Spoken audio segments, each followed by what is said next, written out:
after people look at Watchfire and they're looking at other options like most people do, what would the mistakes be that they might make in that process that you could help them avoid?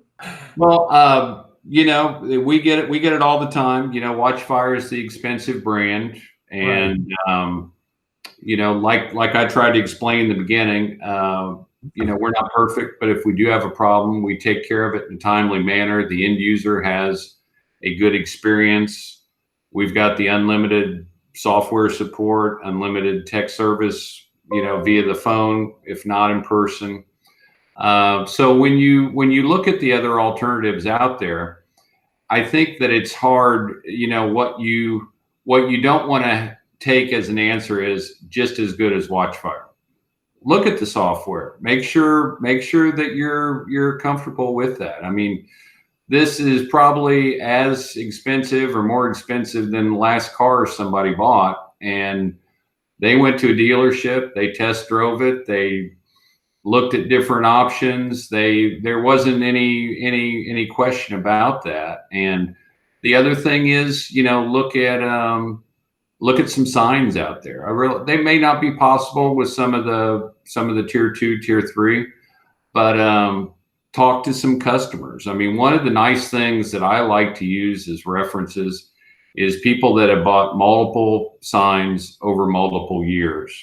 I think it's okay if I say this. Sonny's Barbecue franchisee here in Florida has bought 15 signs from us over 5 years.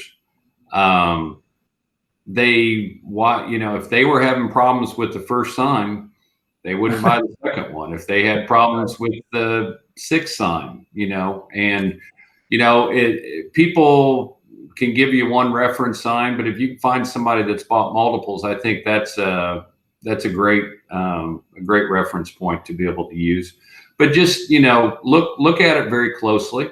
I mean, it's the law of economics. Things are priced where they think they need to be to create value. And I think one of the things that a lot of people mistakenly do is there's a lot of risk aversion to these LED signs because people are scared because they see some that don't work, or they see one in front of a business that doesn't work. And I mean, there's two ways to minimize risk. One is spend less money, and two is be sure of what you're doing. So, I like to take the be sure of what you're doing approach myself.